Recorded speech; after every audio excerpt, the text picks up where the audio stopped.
My name is Melissa Hargrove and I'm 36 years old. Last Thanksgiving night I pulled up to the house I own, the house I've been letting my family live in for free for the past 2 years, and the first thing I heard through the front door stopped me cold. My father's voice, loud and proud, cutting straight through the wood like it wasn't even there. To a wonderful Thanksgiving, and thank the Lord that Melissa didn't drag herself out here this year. Glasses clinked.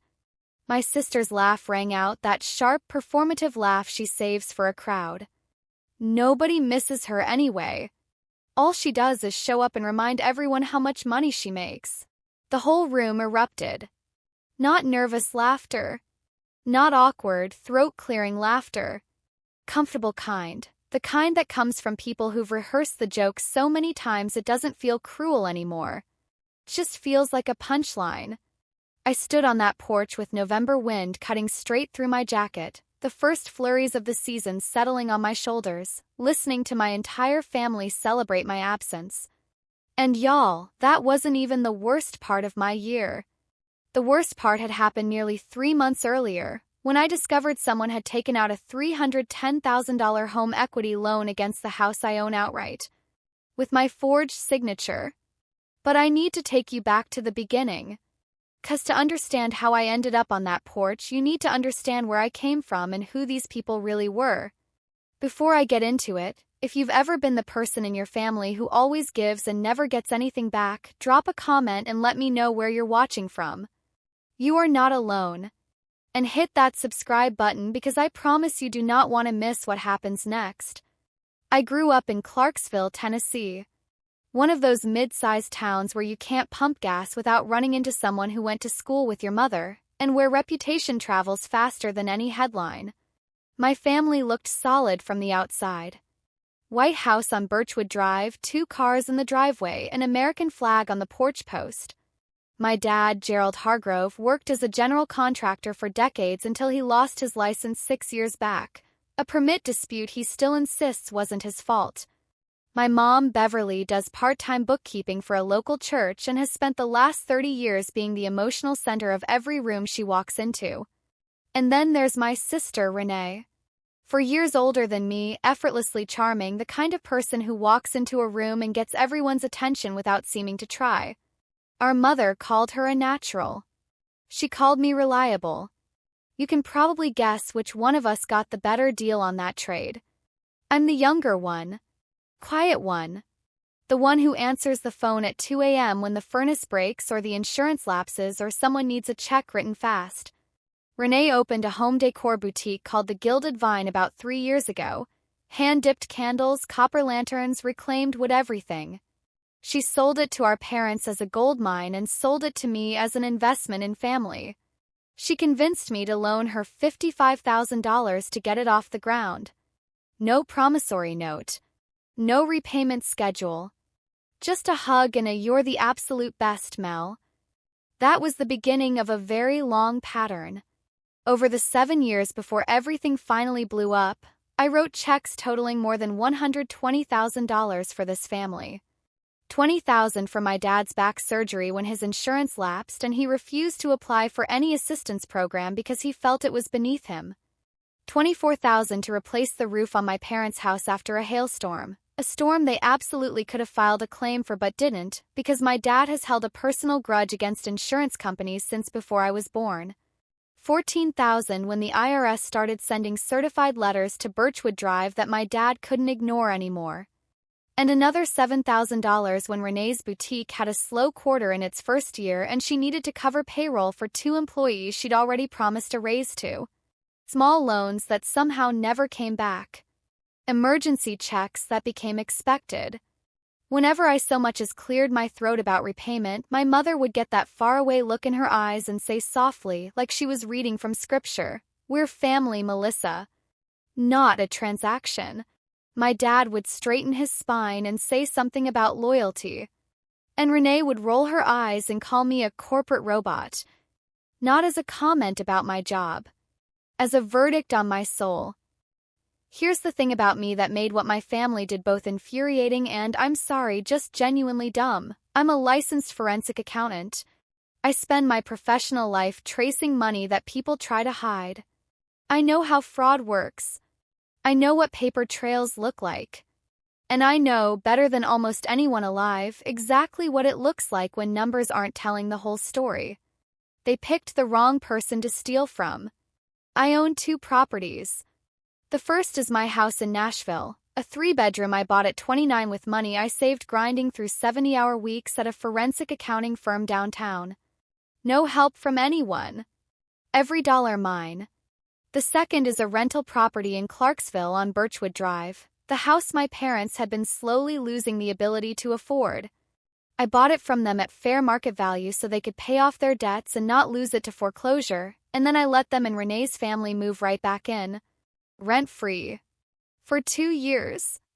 No lease, no formal agreement, just me trying to be the kind of daughter I thought a decent person was supposed to be. I never needed gratitude. I just needed them not to steal from me. Started with a missing statement.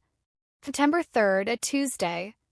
I got home from a long week in Chicago. I'd been running a forensic audit for a corporate client, tired, hungry, dragging a suitcase up my front steps. I checked the mail out of habit. Nothing from my mortgage servicer. No property tax notice. No correspondence from any of my financial accounts. I let it go for a few days. Mail backs up. Life gets in the way. Then another 2 weeks passed and still nothing. Not a bank statement, not an investment summary, not even the junk mail that usually clogs my box every week. I called the post office on a Thursday afternoon. The woman who answered pulled up my Nashville address and then went quiet in that specific way people go quiet when they found something they weren't expecting. "Ma'am, it looks like there's a mail forwarding order active on your account. Everything's being redirected." "To where?" She read me the address. 4712 Birchwood Drive, Clarksville. My parents' house. My rental property. I sat in the parking garage of my office building for 14 minutes without starting the car. I watched the numbers on the dashboard clock change because I could not make my body move. Then I opened my laptop right there in that garage and pulled up the credit monitoring service I've had since I was 25. I ran my full report. There it was. A new lien against my Nashville home. $310,000. A home equity loan opened August 19th, about 2 weeks before I'd even noticed the mail had stopped, against a house that was mine free and clear with no existing debt of any kind. The lender was a regional bank I had never once set foot in. The application showed my name, my social security number, and my signature on every page. I zoomed in on that signature. I have signed my name tens of thousands of times. On sworn affidavits, federal audit reports, court-admissible documents.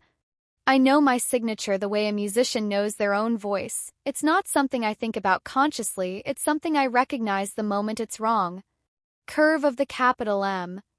The way the H in Hargrove lifts slightly at the top.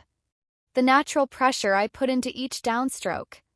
Whoever signed those documents had studied my signature carefully. But they'd gotten 2 things wrong. The loop on the G was too tight and closed early. And the final E trailed down and right when mine always pulls slightly upward at the end. It was my name. It was not my hand. I called Marcus Webb the next morning at 8 a.m. sharp. Marcus is a real estate and fraud attorney 2 counties over from Nashville. I found him the same way I find everything important, through careful research, not personal connection. I called his office, explained the situation in clinical terms, and by 9:15 I was sitting across from him with a printed copy of my credit report on the table. Marcus doesn't make small talk. He asked me 4 direct questions. Did I authorize anyone to act on my behalf regarding this property? No. Had I ever signed a power of attorney? No. Did I recognize the lender? No. Did I recognize the notary listed on the closing documents? I looked at the name. Sandra Pruitt. I didn't recognize it immediately, but I wrote it down. "I'll find out who she is," Marcus said. "In the meantime, don't reach out to anyone connected to this. Not the lender. Not the notary. Not your family. Not yet. Let me get the full loan package first. He had it in 10 days. Marcus laid the documents across his conference table, the original application, the closing disclosure, the notarized signature page, and set beside them a copy of my authenticated signature pulled from a recent state filing. He pointed with a pen cap. Pressure distribution is inconsistent with your real signature. See the way the M opens here? Your actual signature closes tighter at the top. Whoever did this was working from a scan of an existing document. They copied the shape but not the muscle memory behind it. A handwriting analyst would confirm it within 48 hours. But I can tell you right now, you did not sign this. He leaned back. The notary, Sandra Pruitt, certified that she personally witnessed you execute this document on August 19th. Where were you on August 19th? I pulled up my calendar. August 19th. I was in Atlanta, Georgia, presenting at a 2-day forensic accounting conference. My name was printed in the program. I had registration confirmation, hotel receipts, and a photo from the speaker's dinner that evening, timestamped at 7:51 p.m. Marcus closed the folder. This isn't a paperwork error. This is felony-level mortgage fraud. And somebody in your life made it happen. He traced the money in 5 days. The $310,000 had been disbursed into an account called the Hargrove Family Investment Trust. I had never created a trust. I had never authorized one. The account was opened 3 weeks before the loan closed, using my social security number and a post office box registered to the Birchwood Drive address. From that account, the money split into 3 clean wire transfers. $195,000 went to an LLC called GV Holdings, a company directly connected to the Gilded Vine, my sister Renee's boutique. The same boutique she'd told the whole family was doing beautifully. The same boutique I'd already lent $55,000 to launch. $72,000 went to a personal checking account held by Gerald Ray Hargrove. My father. The man who gave speeches about loyalty. $43,000 went to Beverly Jean Hargrove. My mother. The woman who cried every time I asked to be repaid. I sat in Marcus's office and read each line the way I read a client's forensic report, slowly, precisely, forcing the professional part of my brain to stay in front of the personal part. Each name was someone I had known my entire life. Each dollar amount was a decision they had made while I was 40 miles away, earning the money they were spending. Marcus waited until I looked up. The trust formation documents list your sister as the organizer. She filed the paperwork. She arranged the notary. She submitted the mail forwarding request so your bank statements would be rerouted before you could catch on. Renee. The golden child. The lifestyle brand. The one who called me a corporate robot like it was the worst thing a person could be. She hadn't just stolen from me. She had constructed the entire operation, recruited our parents, hired a notary. We later discovered Sandra Pruitt was the wife of one of Renee's husband Derek's golf buddies, which is how Renee knew she could be approached, and then redirected my mail so I'd have no idea any of it had happened. All to save a boutique that was quietly drowning and fund lives none of them could afford without my signature on something I never actually signed. That same week, Renee posted on Instagram 3 times. The first was a reel of the Gilded Vine's new holiday collection: copper lanterns, beeswax candles in tall glass jars, hand-lettered signs on reclaimed wood. "Falling into our best season yet," she captioned it. A champagne emoji. $195,000 of my equity turned into content. The second post was Renee and Derek at a rooftop bar in Nashville, matching jackets, wine glasses up. Date night with my favorite human. They were using my rental property as a free home base and my forged loan as a credit line, and they were 45 minutes away drinking cocktails at a rooftop bar. I saved every post. Screenshots time-stamped. Marcus's assistant added them to the file. My mother called on a Wednesday evening that October, voice sweet in that particular way she gets when she needs something to feel normal. "We're doing Thanksgiving at the house this year, honey. The whole family. I'm making the turkey.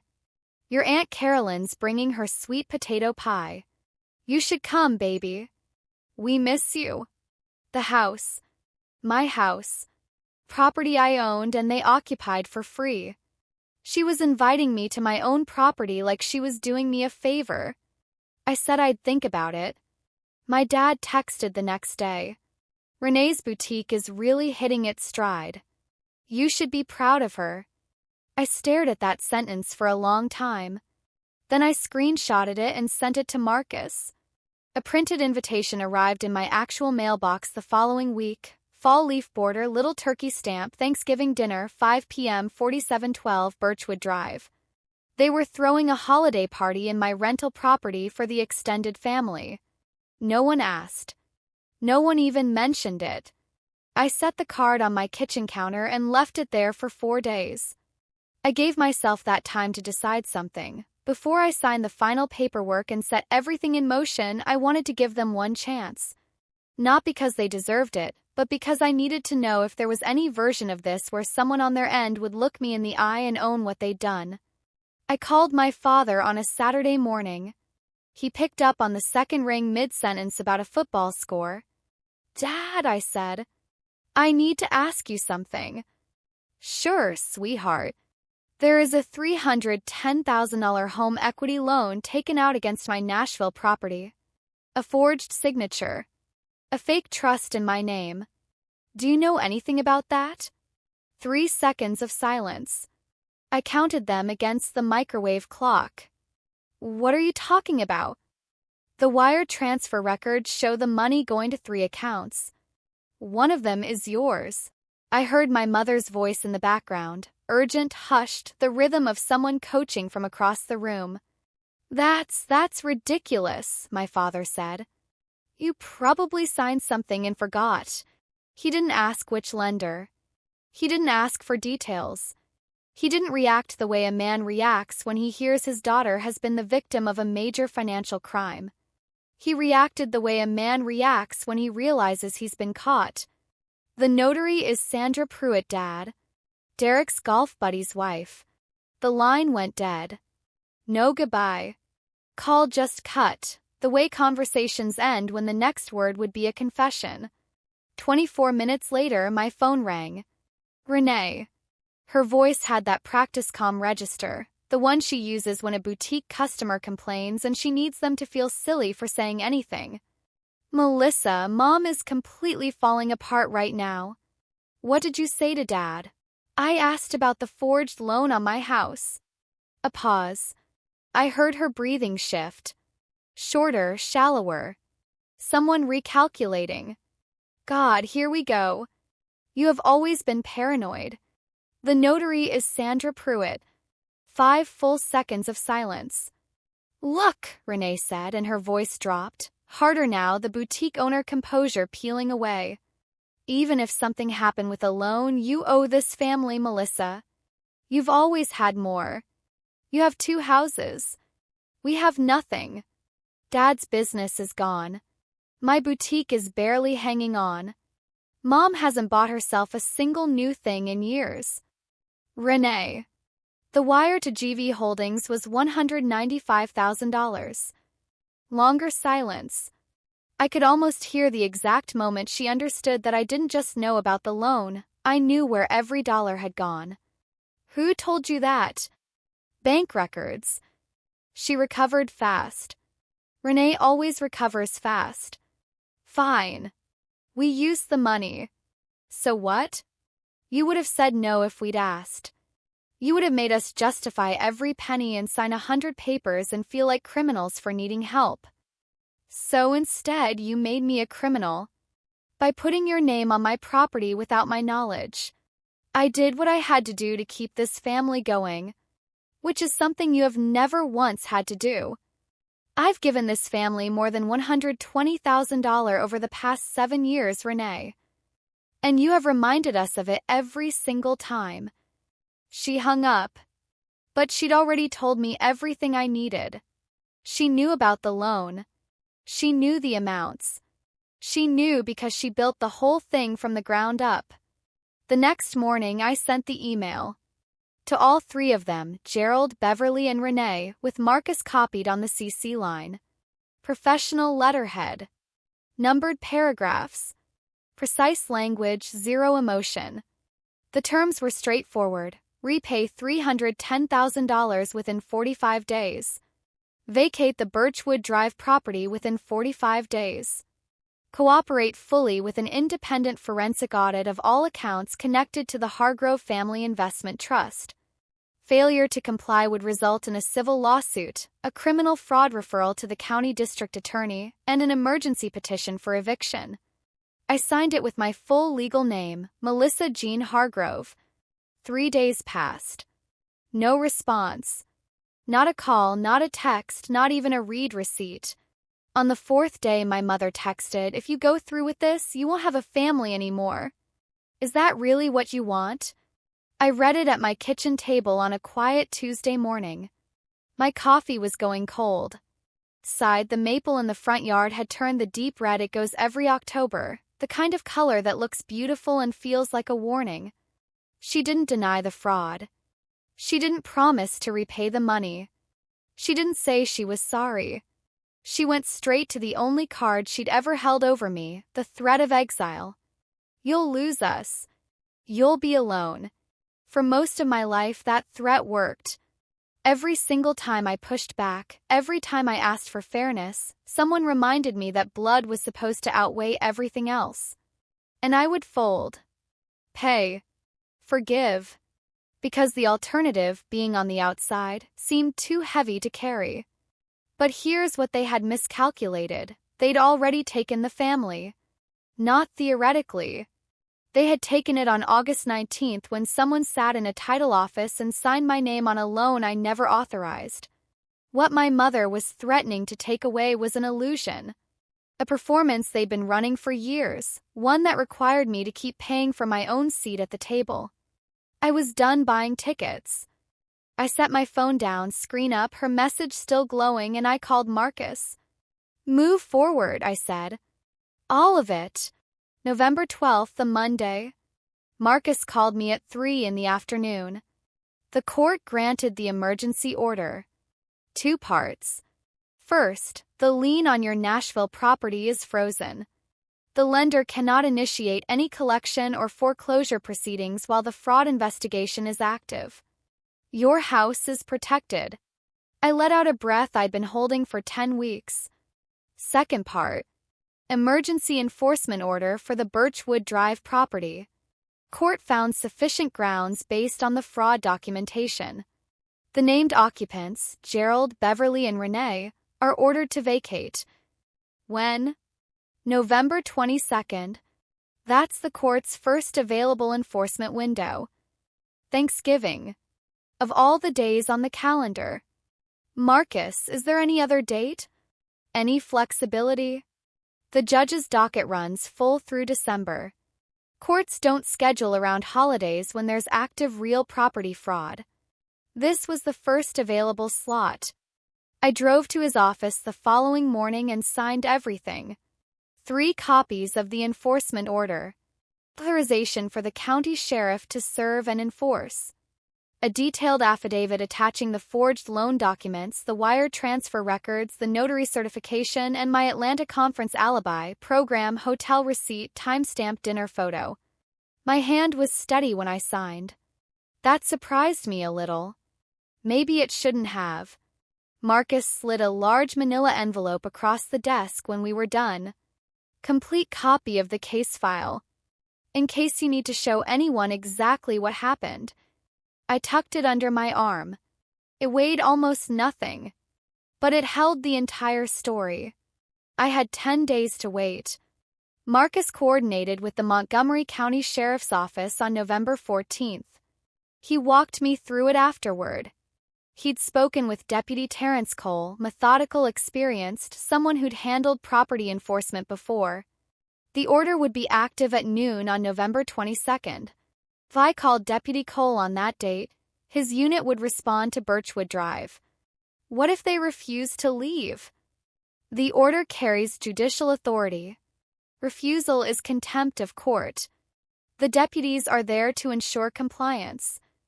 What about other family members who might be there? Guests. Guests aren't named in the order. They'll be asked to vacate the premises, but they won't face legal consequences. The order is specific to your parents and your sister. That night, I drove past Birchwood Drive. I don't know exactly why. Maybe I needed to see it to make the stakes feel real instead of just documentary. The house was already set up for Thanksgiving. Orange string lights along the porch railing. Corn stalks tied to the fence posts. Through the bay window I could see the dining room table fully extended, chairs brought in from other rooms, candles and glass holders, a fall-colored runner down the center. Renee's SUV in the driveway. Derek's truck behind it. They were preparing for a large holiday gathering in my house. Decorated with my family's warmth. Funded with my money. Run with the confidence of people who believed completely that they'd gotten away with it. I drove past without stopping. That night Renee texted, "I hope you come Thursday. Let's just put this behind us and be family." Family. She used that word like a key that should still fit a lock she'd already broken. I didn't reply. I took a screenshot and added it to the file. November 21st, the night before. My Nashville house was quiet. I had a grocery bag on the counter with the makings of a small solo Thanksgiving meal I'd planned for the following evening. Turkey breast, sweet potatoes, a pumpkin pie from the bakery on the corner. I'd been looking forward to it, honestly. A Thanksgiving that was just mine. I opened a box that lives on the top shelf of my hall closet.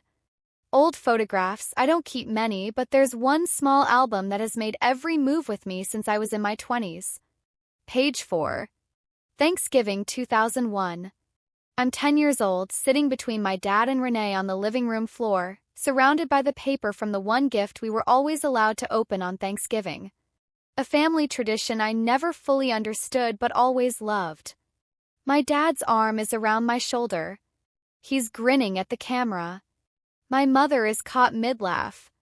Renee is holding up her gift, a purple velvet journal she'd been asking for all fall. I looked at my father's face. The way his arm wrapped around me.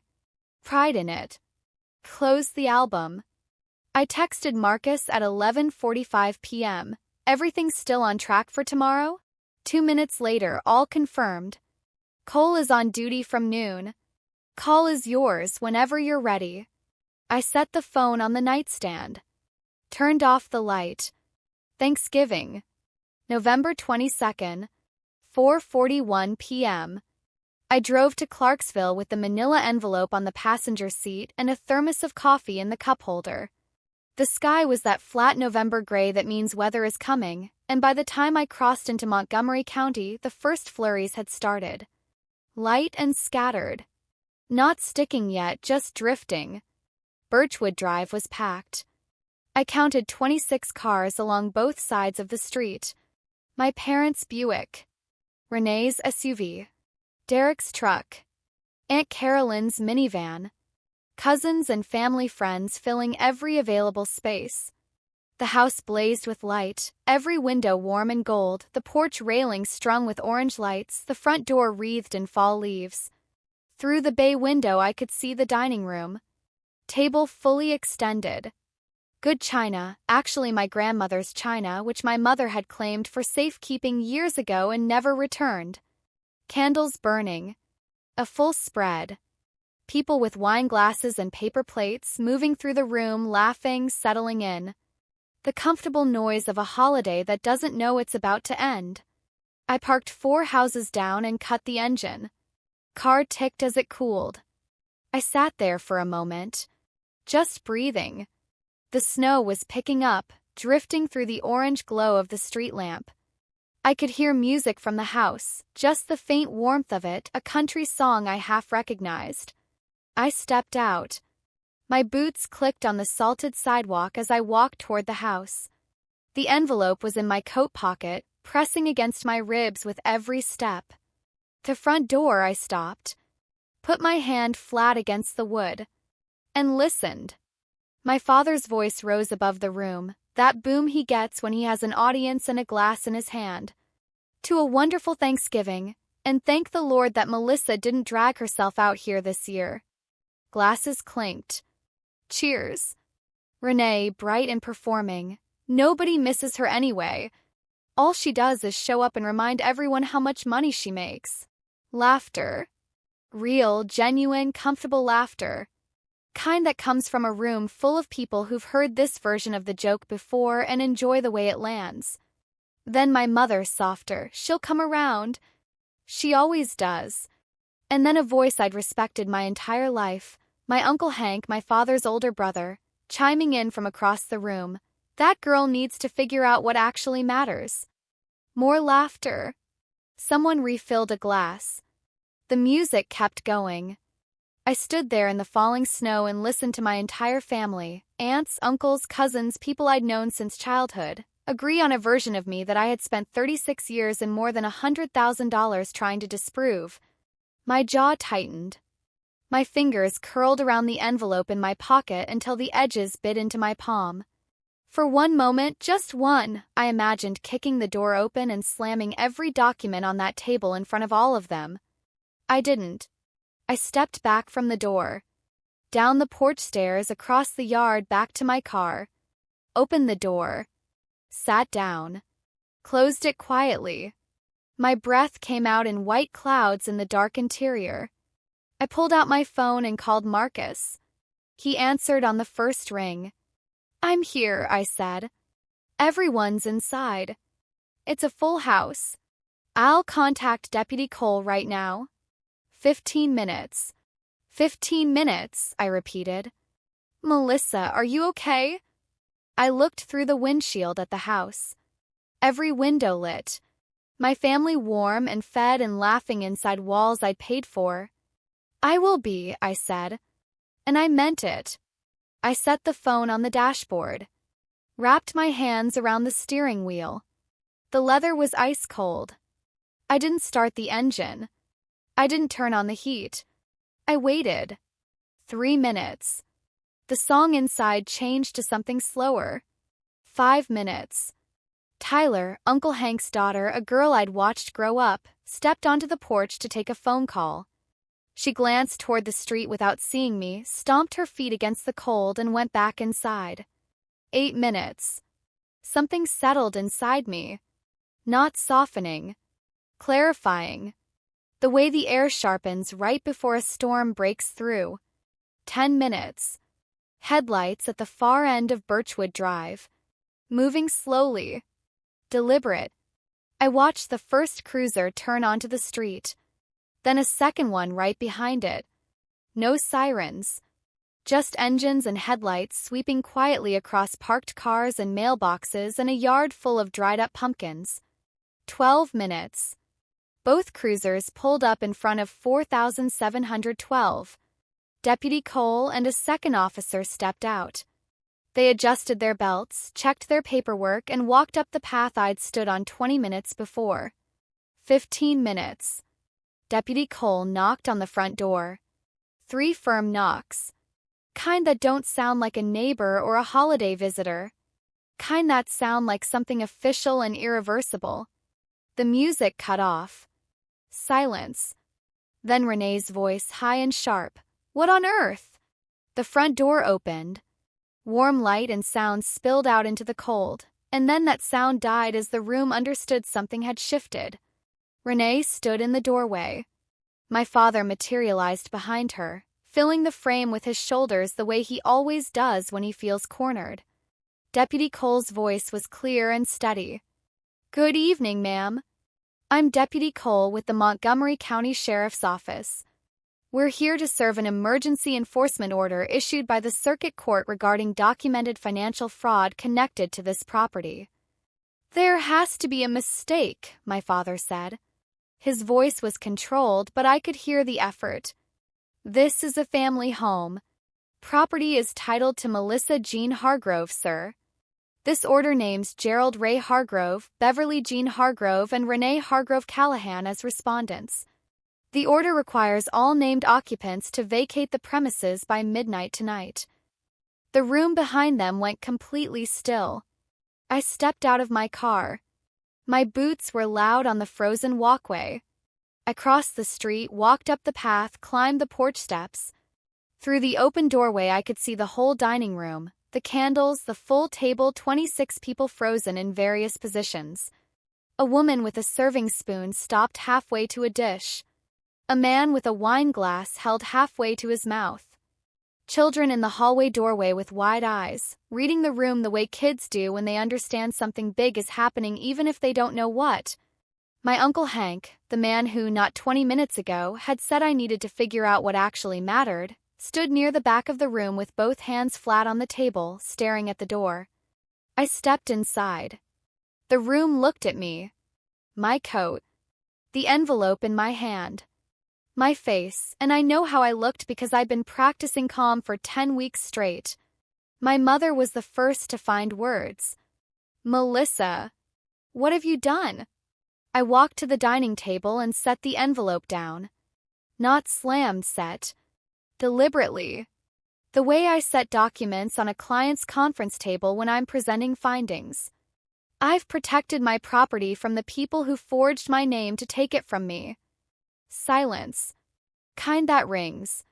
I opened the envelope and began laying documents across the table. One page at a time. Flat, ordered, visible to everyone in the room. The loan application, flagged at the signature with handwriting analyst notations. The notary certification from Sandra Pruitt, declaring she personally witnessed me sign on August 19th, a date I was presenting in Atlanta, Georgia. The wire transfer records from the Hargrove Family Investment Trust, showing 3 outgoing payments. Trust formation documents listing Renee as organizer. 26 people stood in that dining room and watched me do it. Uncle Hank stepped forward from the back of the room. He picked up the wire transfer summary. Read it through the bottom of his bifocals. Set it back down. "Gerald," he said. His voice was quiet, but the room was quiet enough that everyone heard it. "You told me last September that Melissa had offered to help Renee with the business. You sat in my kitchen and told me that directly. My father said nothing. You said it was her idea. That she'd volunteered. Still nothing. Was that a lie, Gerald?" My father's hands hung at his sides. His chin dropped a fraction. He looked like a man watching something he'd built for years quietly collapse. Kept my voice level. $310,000. A loan executed against my Nashville property with a forged signature. The money was distributed into 3 accounts. I pointed to each highlighted line. $195,000 to GV Holdings, connected to Renee's boutique.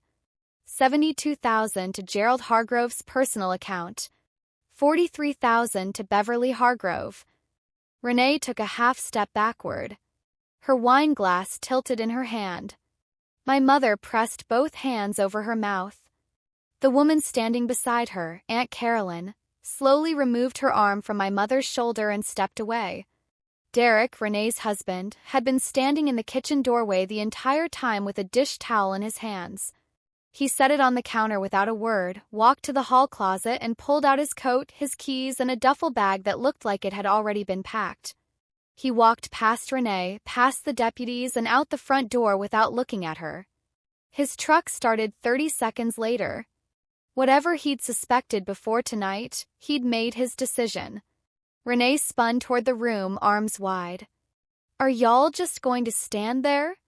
She's doing this on Thanksgiving. She's kicking us out on a holiday." "Renee." Uncle Hank's voice. Flat. No anger in it, just wait. "You forged her signature on a $300,000 loan. What exactly did you expect was going to happen?"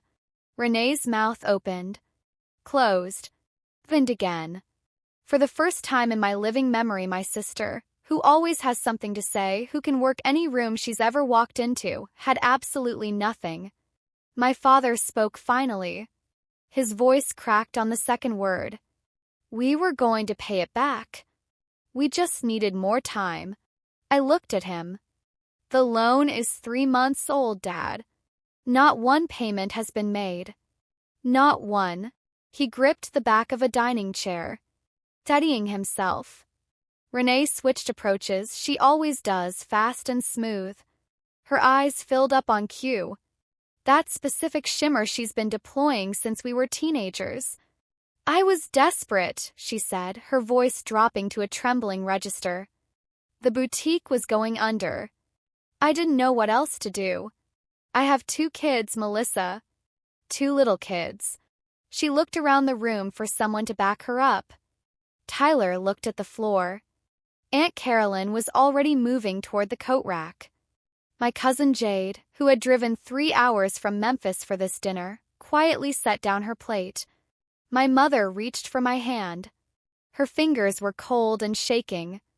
Honey, please. Not in front of everyone. We can work this out. We can sit down and... I pulled my hand back gently. You forwarded my mail to this address, Mom. 4 months. So my bank statements would come here instead of to me. You knew about it. That's not an accident. That's a plan. Something in my mother's face collapsed. Not the performance, but the story underneath it. The story where she was just a mother trying to hold everything together. Watching it disintegrate in front of every person she'd ever cared what they thought of her. I thought if you didn't see the statements right away, we'd have time to. To what? Pay it back with money none of you have? She didn't answer. She sat down heavily in the nearest chair. Nobody moved to comfort her. The room had divided without a single word being spoken. Half the family was already reaching for coats. The other half stood frozen, watching. Deputy Cole stepped forward from the entryway. Steady, unhurried. I need the named occupants, Gerald Hargrove, Beverly Hargrove, and Renee Hargrove Callahan, to begin the process of vacating. The court order requires compliance by midnight. The room recalibrated. This wasn't a family argument anymore. This was law. Tyler, Uncle Hank's daughter, left without looking at my father. Jade gave me a long, sorrowful look and followed. Aunt Carolyn stopped beside me on her way out, gripped my arm once, firm and brief, and kept walking. A dozen more people filed through the front door in the next few minutes, murmuring nothing in particular, eyes down, coats zipped tight. Uncle Hank was the last family member to leave. He stopped in front of my father.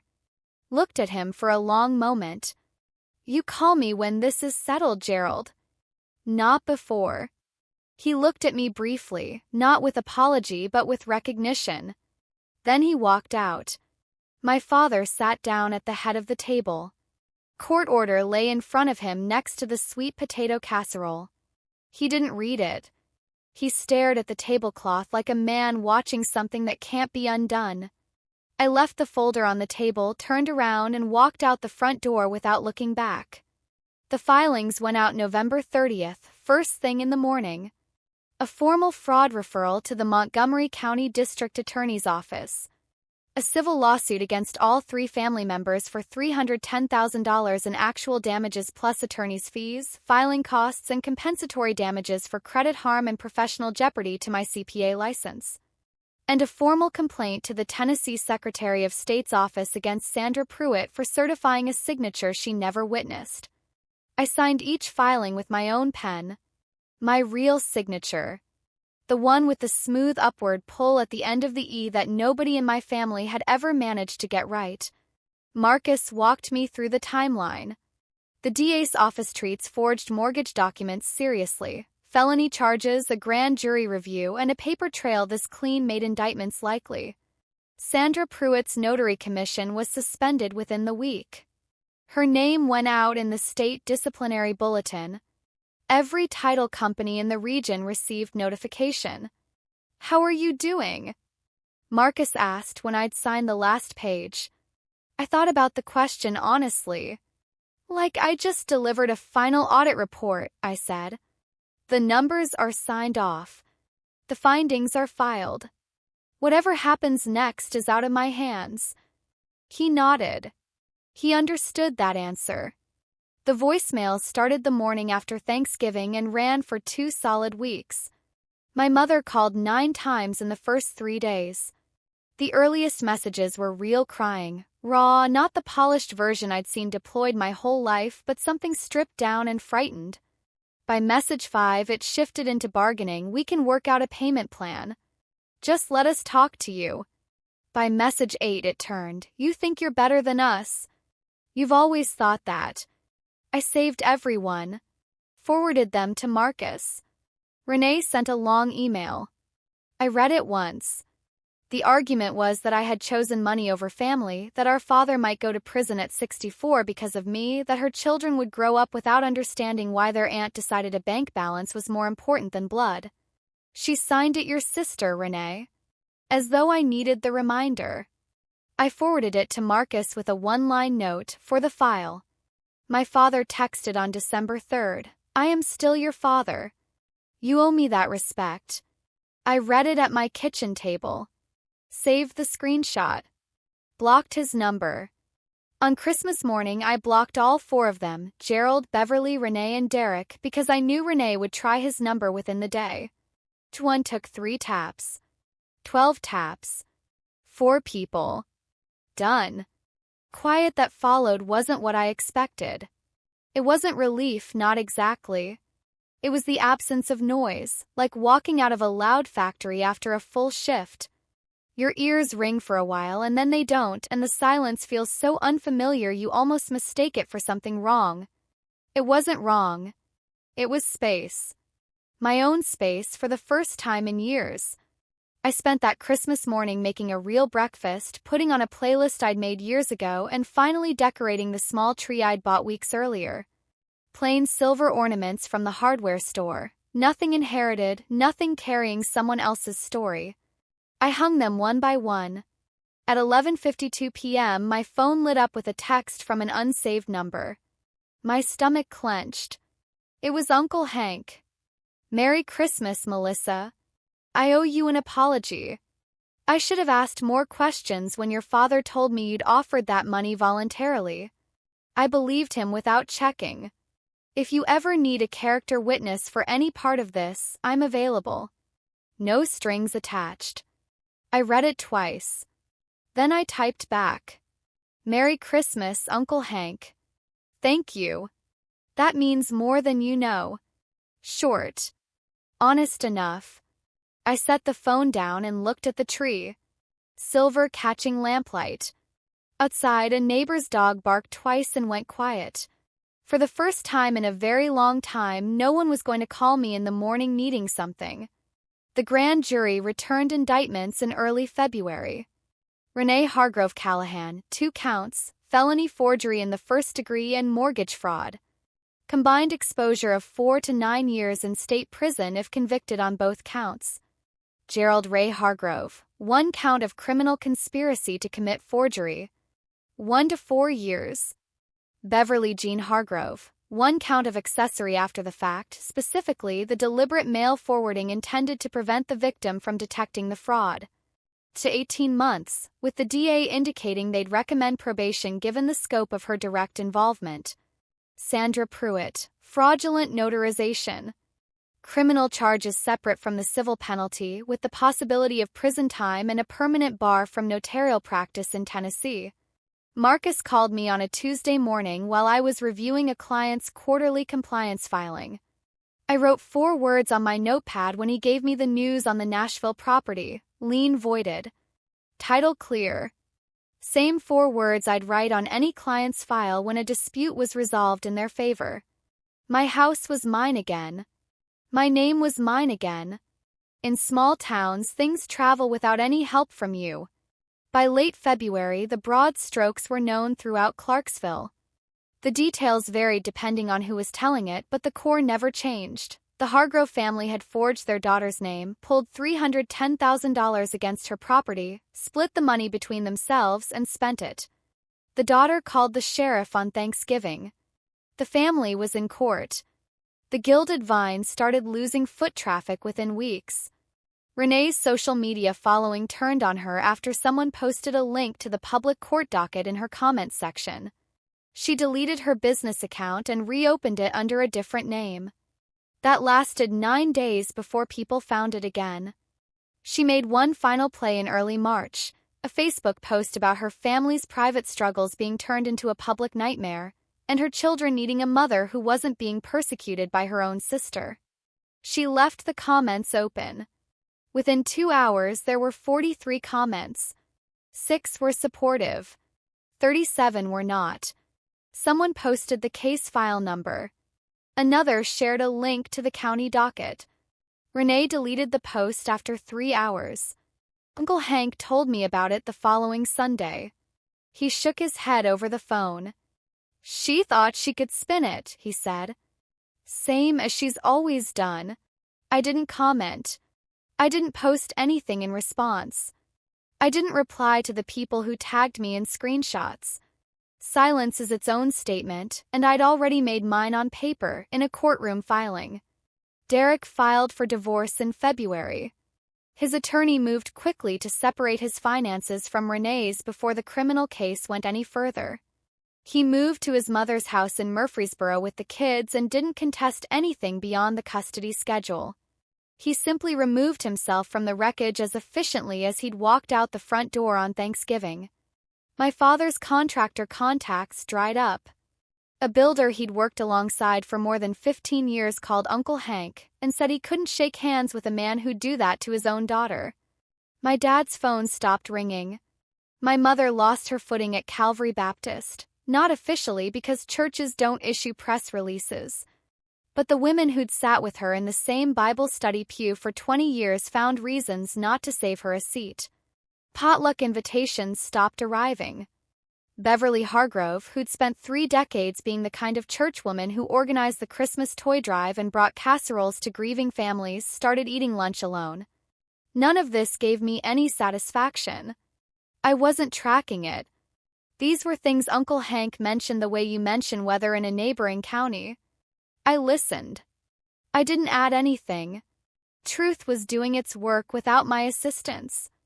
My firm offered me a promotion in March. Senior Associate Partnership Track. My supervisor told me over coffee casual like it wasn't the thing I'd been working toward for 11 years.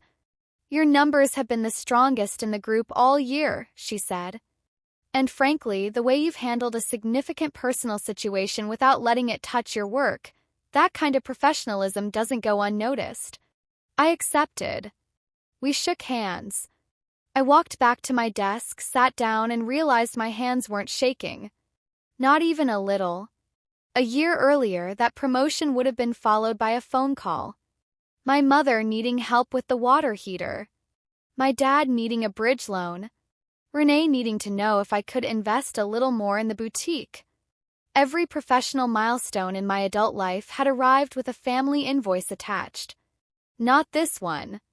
My credit score recovered in February. The lien was gone.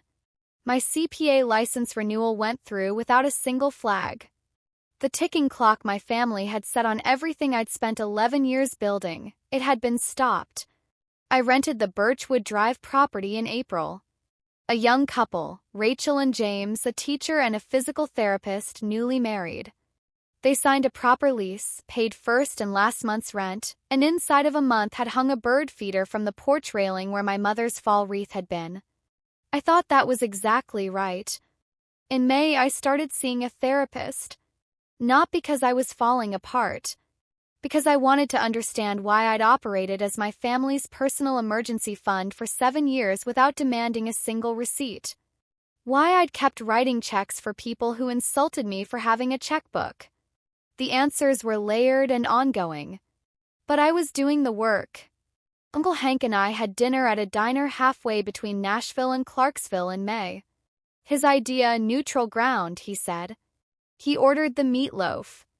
I had a grilled chicken sandwich and the best sweet tea I'd had in months. We talked about his daughter Tyler's new teaching job in Murfreesboro and whether the Titans had enough depth in the secondary to have a real season.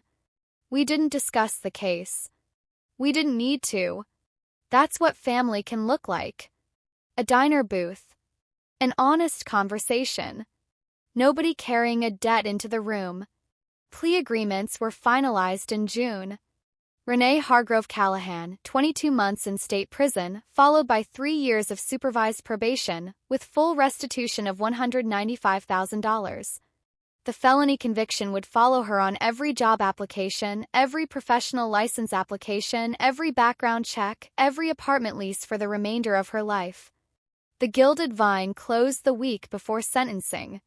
The windows were papered over by Thursday morning. By Friday afternoon, someone had already posted a for lease notice in the window. Gerald Ray Hargrove, 18 months suspended sentence, 180 hours of community service, restitution of $72,000 payable over 5 years. Conspiracy plea would stay on his record permanently. At 64 years old, with a previously revoked contractor's license and now a felony plea, his working life was effectively finished. Beverly Jean Hargrove, 2 years probation, restitution of $43,000, community service. The accessory charge was the lightest of the three. In a town the size of Clarksville, a public criminal record is its own sentence regardless of what the judge orders. Sandra Pruitt, permanent revocation of her notary commission, with criminal fraud charges proceeding on a separate track. Her name was published in the State Disciplinary Bulletin. Every title company in the region received the notice. Marcus emailed me the sentencing summaries on a Wednesday afternoon. I read them between client meetings. Each one was a paragraph. Each paragraph was a life that had been rearranged by choices that were not mine and by consequences that were entirely their own. I didn't attend the hearings. I didn't need to see their faces when the terms were read. Marcus asked if I wanted to submit a victim impact statement. I thought about it for 2 days. The documents speak for themselves, I told him. He understood. It's July now. Late July. I'm sitting on the back porch of my Nashville house in the early evening, when the light goes low and golden and everything smells like cut grass and warm pavement. The tomato plants I started in May are coming in strong. The zucchini is out of control. I trimmed it back last weekend and it had already come back by Tuesday like it had something to prove. I think about the photograph sometimes. Thanksgiving 2001. 10 years old. My father's arm around my shoulders. My mother mid-laugh. Renee holding up that purple velvet journal like it was a trophy. That family existed. Or some version of it did. Or maybe it only existed in that photograph, a 4x6 glossy of who we were trying to be, while the real version was already sorting itself out underneath. The favoritism. The entitlement. The slow, careful calibration of who gives and who takes and who is expected to absorb the difference without saying a word about it. I don't hate them. I want to be clear about that. Hatred is a form of attachment, and I spent enough years attached to people who read my generosity as permission and my silence as consent. My father is doing community service at a county park 3 mornings a week. Uncle Hank mentioned it. Said he looks older, moves slower. I didn't ask for details. My mother is staying with Aunt Carolyn while her probation requirements are finalized. I don't know if they talk about me. I don't ask. Renee is at a minimum security facility 2 counties away. She hasn't written to me. I haven't written to her. I keep a short list on an index card tucked inside my kitchen cabinet. Nobody sees it but me. 1. I do not loan money to family. If I choose to give, it is a gift, made freely with no expectation of return. If I cannot afford to give it away, I do not write the check. 2. I do not provide free housing. My rental property has a lease, a security deposit, and a payment schedule. Tenants are tenants. 3. I do not respond to guilt used as a bargaining tool. When someone tells me I am selfish for having limits, that is confirmation the limits are necessary. 4. I do not carry other people's financial emergencies on my back. I can offer a referral to a credit counselor, a legal aid office, a social worker. I cannot offer my signature on anything I have not read and chosen. These are not punishments. They are not walls built from bitterness.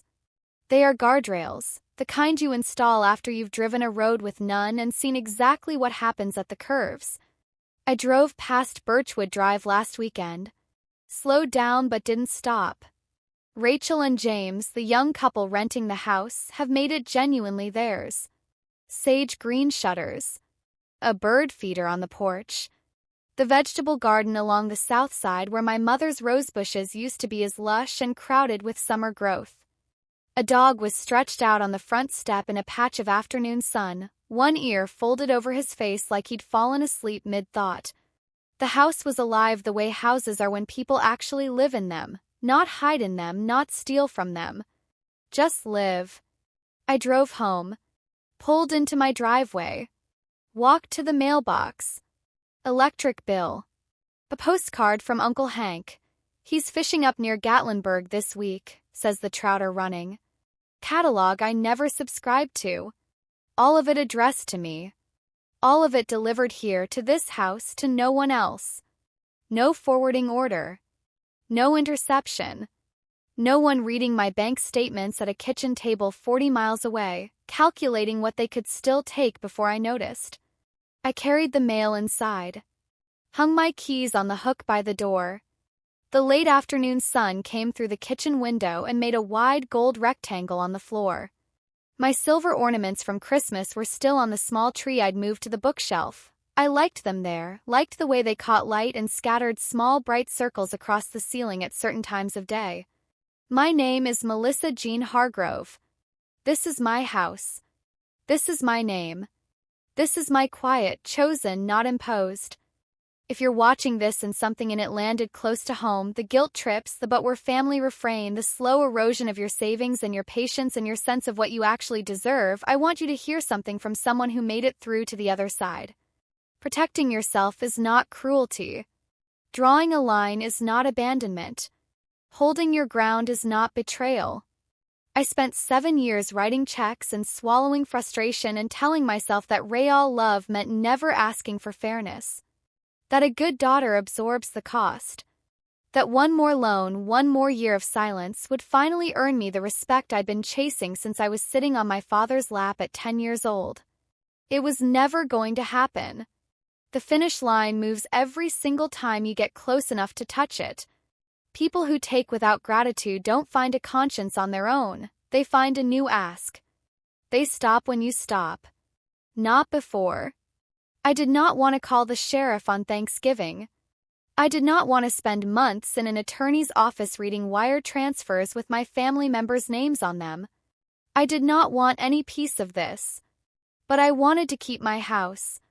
I wanted to keep my career and my license and the life I had built with my own hands and my own 70-hour weeks and my own real, actual signature on documents I had actually read.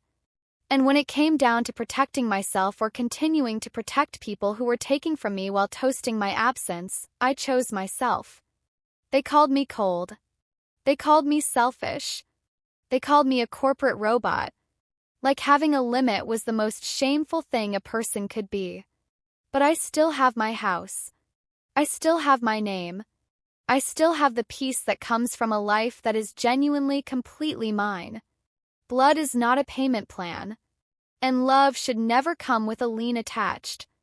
That's my story. I want to know, if you'd been standing on that porch hearing that toast, would you have walked in or walked away? Tell me in the comments. If this one hit home, hit subscribe so you don't miss what comes next. There's a link in the description to my last video, another story about someone who stopped staying quiet. Thank you for being here.